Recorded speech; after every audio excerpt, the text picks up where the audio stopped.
सियासत के अंदर की खबर, चुनावी गुणागणित पर भी होगी नजर। तो चुनाव दोपहर मतलब चुनाव से जुड़ी खबर। तो चलिए जल्दी जल्दी आपको बताते हैं कि चुनाव दोपहर में कौन कौन सी बड़ी सियासी खबरें आपको दिखाएंगे। चुनाव दोपहर में हम आपको दिखाएंगे बिहार में कैसे आरजेडी की बैरिकेडिंग तोड़ करके आगे बढ़ती दिख रही कांग्रेस बड़ा खेला कर सकती है, और बताएंगे इंडिया गठबंधन में सीएम के चेहरे पर कैसे और क्यों बदलने लगे हैं तेजस्वी यादव के सुर। चुनाव दोपहर में बताएंगे दिल्ली में आरजेडी से अलग कांग्रेस में क्यों हो रहा है मंथन।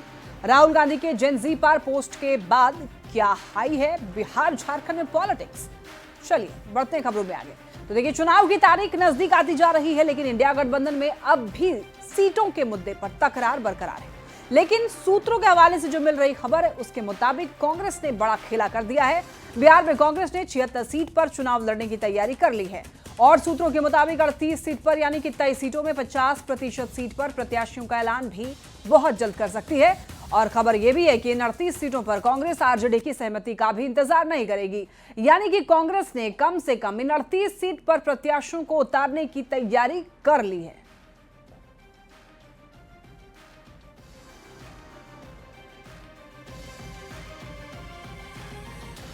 तो देखिए 2020 में इंडिया ब्लॉक में क्या था गुणागणित, वो आप टीवी स्क्रीन पर देख रहे हैं। किस पार्टी को कितनी सीटों पर चुनाव लड़ने के लिए मिला था और कितनों पर जीत हासिल हुई थी। इसमें कांग्रेस की बात करें तो 70 सीटों पर चुनाव कांग्रेस ने लड़ा था, लेकिन जीत 19 पर हुई थी।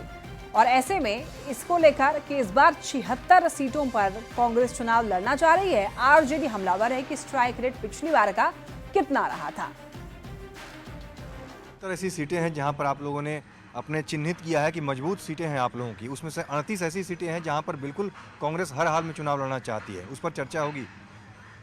कोई ऐसा बिंदु नहीं होगा जहां पे चर्चा नहीं होगी, सब बिंदु पे चर्चा होगा।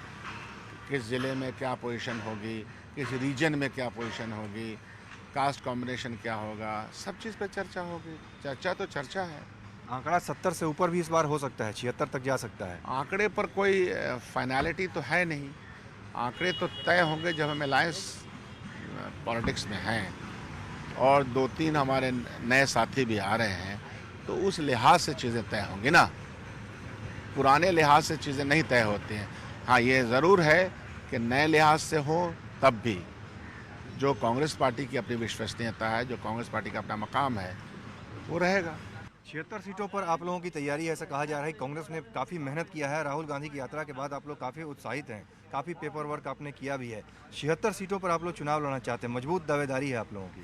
देखिए, सीटों की संख्या पर हम लोग बात नहीं कर पाएंगे, लेकिन इतना ज़रूर कहेंगे कि हमारे कई नए पार्टनर इंडिया गठबंधन में शामिल होना चाहता है।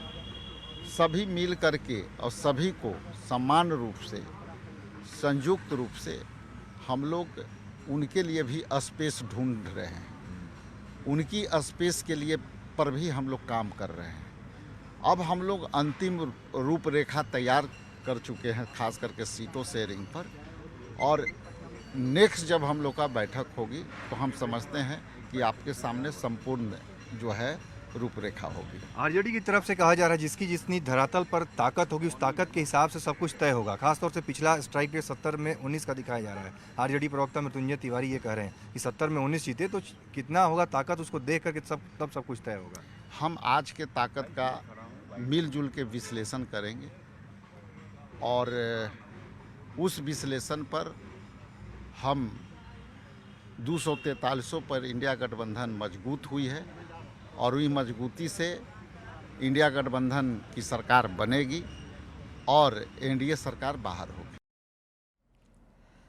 तो देखिए सीटों के मुद्दे और सीएम फेस को लेकर आरजेडी और कांग्रेस में तकरार बढ़ती हुई दिखाई दे रही है। इसको भी जरा समझने की कोशिश करते हैं, आइए।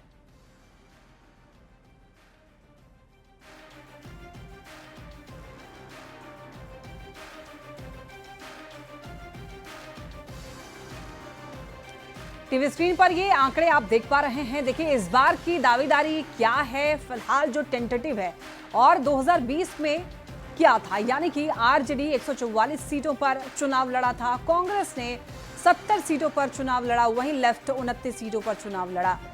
और इस बार की दावेदारी ये कह रही है कि कांग्रेस 76 सीटों पर चुनाव लड़ेगी, आरजेडी 145 पर लड़ना चाह रहा है, लेफ्ट 60 सीटों प्लस मांग रहा है, इसमें वीआईपी भी ऐड हुए।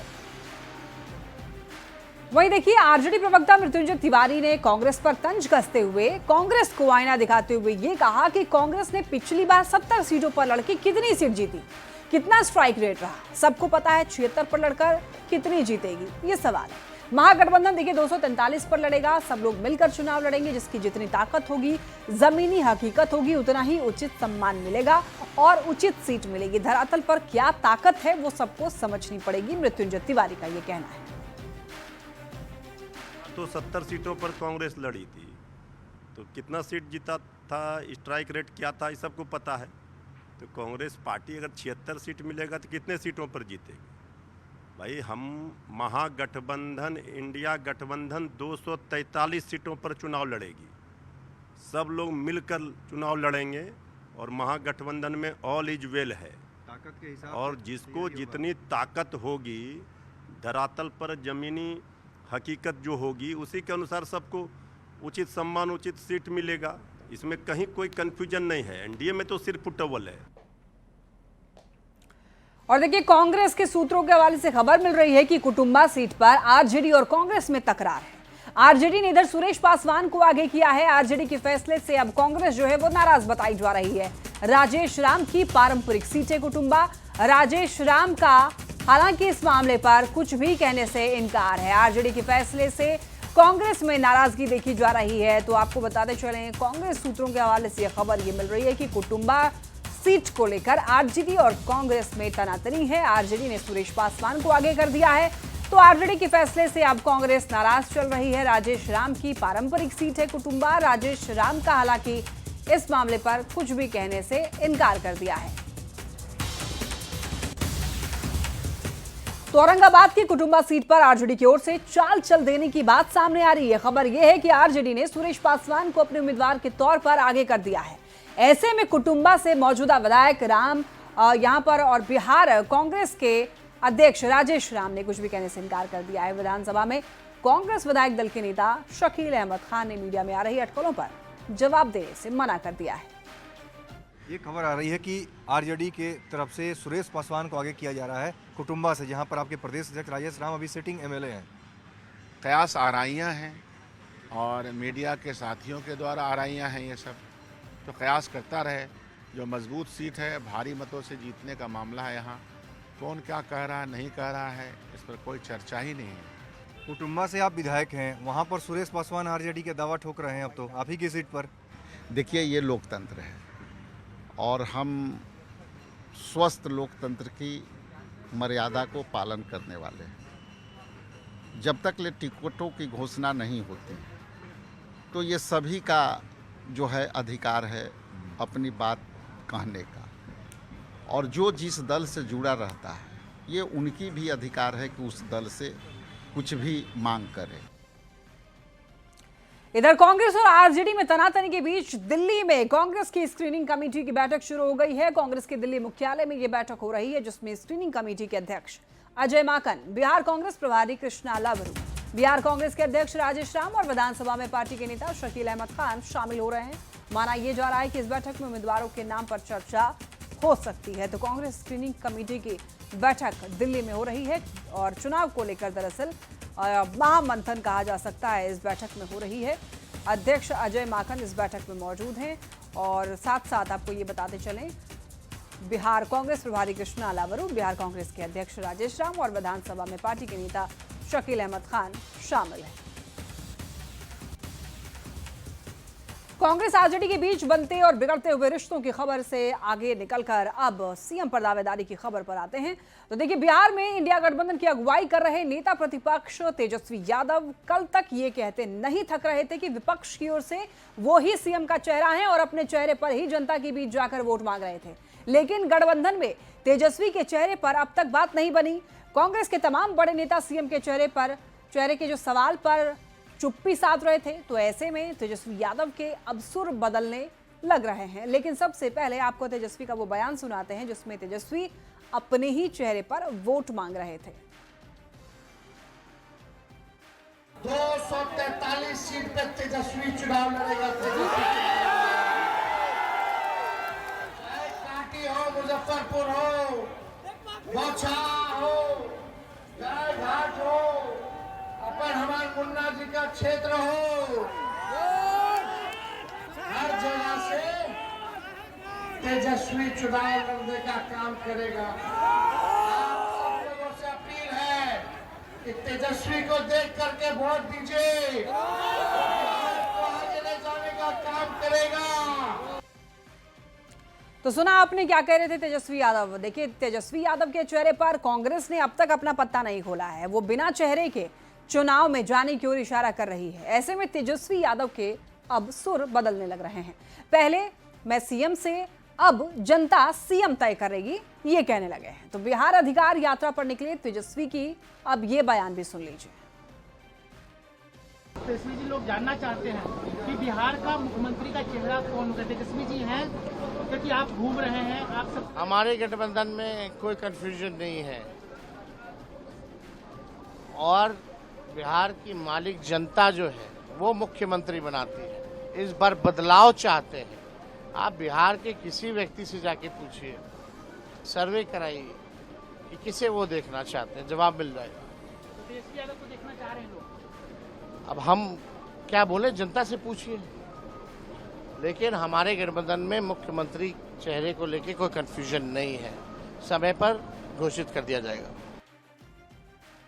और अब बात करेंगे कांग्रेस नेता राहुल गांधी के एक बहुत बड़े बयान की। राहुल गांधी ने एक बार फिर वोट चोरी का आरोप लगा दिया है और इस बार उन्होंने अपने एक्स पोस्ट में जेन जी का जिक्र किया है। राहुल गांधी ने अपनी पोस्ट में यह लिखा कि देश के जेन जी वोट चोरी रोकेंगे, देश के युवा छात्र देश के जेन जी संविधान को बचाएंगे। सोशल मीडिया साइट एक्स पर जो उन्होंने लिखा है वो भी आप देख सकते हैं। जेन जी से कांग्रेस नेता राहुल गांधी की इस अपील पर बीजेपी ने इधर हमला बोल दिया है। अब मंशा पर सवाल उठ रहे हैं। बीजेपी सांसद निशिकांत दुबे ने सोशल मीडिया प्लेटफॉर्म एक्स पर यह लिखा है कि जेन जी परिवारवाद के खिलाफ है। वो नेहरू जी, इंदिरा जी, राजीव जी, सोनिया जी के बाद राहुल जी को आखिर क्यों बर्दाश्त करेगा। वो भ्रष्टाचार के खिलाफ है, आपको क्यों नहीं भगाएगा। वो बांग्लादेश में एक इस्लामिक राष्ट्र, नेपाल में हिंदू राष्ट्र बनाना चाहते हैं, वो भारत को हिंदू राष्ट्र क्यों नहीं बनाएंगे। देश छोड़ने की आप तैयारी कर लो, निशिकांत दुबे ये कह रहे हैं। तो देखिए, जेन जी के साथ हमेशा खड़ा हूं, राहुल गांधी ये लिख रहे हैं। अब जेन जी शब्द का इस्तेमाल किया गया है राहुल गांधी की तरफ से और इसको लेकर के ही अब बवाल खड़ा हो गया है। तो देखिए, जेन जी शब्द इस्तेमाल किए जाने पर कांग्रेस नेता राहुल गांधी की इस अपील पर बीजेपी ने हमला बोला है। बीजेपी सांसद निशिकांत दुबे ने सोशल मीडिया प्लेटफॉर्म एक्स पर यह लिखा है कि जेन जी परिवारवाद के खिलाफ है और उन्होंने ये लिखा कि वो नेहरू जी, इंदिरा जी, राजीव जी, सोनिया जी के बाद राहुल जी को बर्दाश्त क्यों करेगा, यानी कि जेन जी क्यों बर्दाश्त करेगा राहुल को। वहीं भ्रष्टाचार के खिलाफ है, आपको क्यों नहीं भगाएगा। पॉइंट वाइज निशिकांत दुबे ने ये लिखा है। पहले जेन जी का इस्तेमाल राहुल गांधी ने किया और उस पर अब निशिकांत दुबे ने हमलावर तरीके से ये लिखा है कि आप देश छोड़ने की तैयारी कर लो।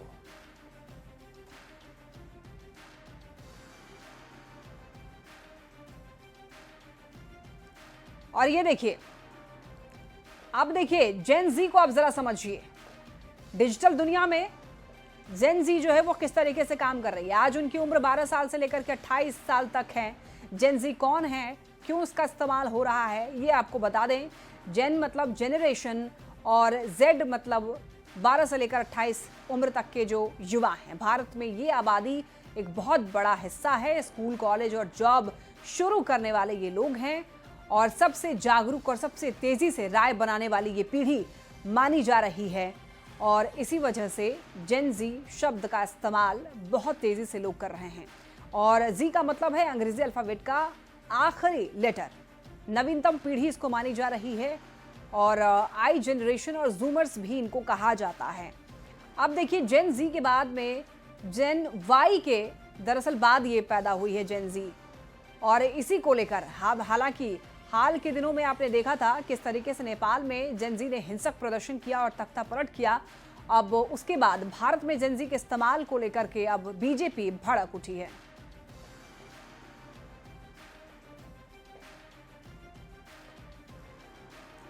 तो देखिए, राहुल गांधी द्वारा देश के युवाओं से जेन ज़ी आंदोलन करने की अपील पर बिहार सरकार के मंत्री विजय चौधरी ने राहुल गांधी के द्वारा दिए गए बयान को गलत बताया और ये कहा कि राहुल गांधी कितने हताश हो चुके हैं उनकी ये भाषा बताती है। देश में अराजकता का माहौल वो पैदा करना चाहते हैं।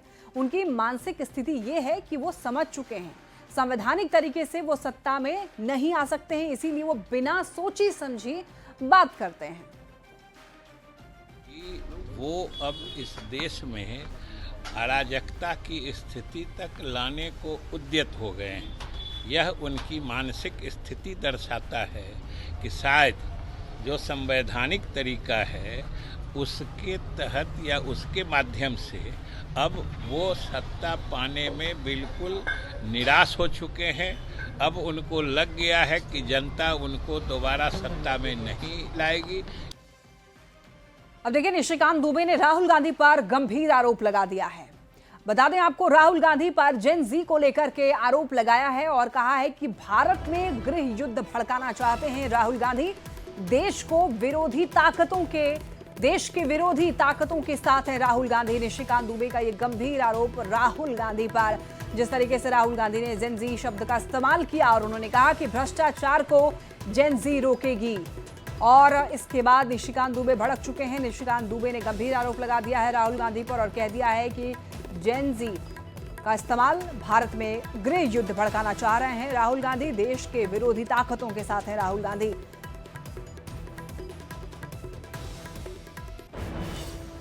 जवाहरलाल नेहरू, इंदिरा गांधी, राजीव गांधी, सोनिया गांधी, इसके बाद राहुल गांधी, प्रियंका गांधी, उसके बाद प्रियंका गांधी जी के बेटे भी हो सकता है आ जाए। रॉबर्ट वाड्रा साहब रोज कहते हैं कि मैं आंदोलन करना चाहता हूं, मैं चुनाव लड़ना चाहता हूं। तो जेन ज़ी के आंदोलन को यदि वो उठाना चाहते हैं तो हम तो राहुल गांधी के साथ हैं।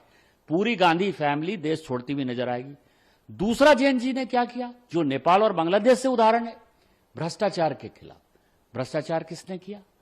पूरे 2G, 4G, 3G, CG, कोयला घोटाला हो, बोफोर्स घोटाला हो, जितने घोटाले आप कर लिए, जीप घोटाले से लेकर यदि आप 2G और 3G और कॉमनवेल्थ घोटाले तक जाएंगे, सबके सब कांग्रेस ने किए।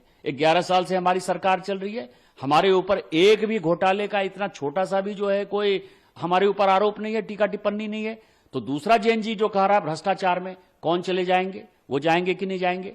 तीसरा बात जो जेन ज़ी कह रहा है, क्या कह रहा है, वो ये कह रहा है कि हम संविधान में संशोधन करेंगे। वो बांग्लादेश को इस्लामिक राष्ट्र बनाना चाहता है, नेपाल को हिंदू राष्ट्र बनाना चाहता है, ये जेन ज़ी कहता है।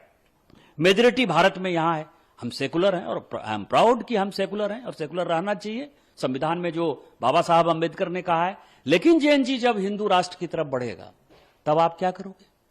तो क्या इस देश को हिंदू राष्ट्र बना दोगे आप? जेन ज़ी यही तो कहेगा। ये तीनों मुद्दे जो हैं, और परिवारवाद में यदि आप देखिए, केवल गांधी परिवार ही नहीं, जो विपक्ष की पार्टियां उनको साथ दे रही हैं, मुलायम सिंह यादव जी के बाद अखिलेश यादव जी हैं, करुणानिधि जी के बाद स्टालिन साहब हैं, बाला साहब ठाकरे के बाद उद्धव ठाकरे, उसके बाद आदित्य ठाकरे हैं।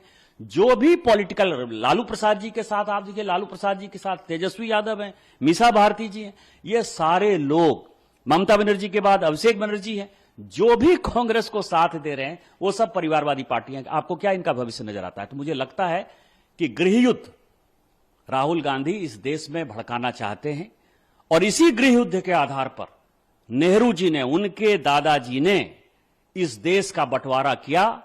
उसी गृह युद्ध को करा के जेन ज़ी जैसे मुद्दे को उठाकर ये इस देश के टुकड़े टुकड़े करना चाहते हैं। सोरोस फाउंडेशन के साथ मिलकर भारतीय जनता पार्टी जेन ज़ी के आंदोलन के साथ रहेगी।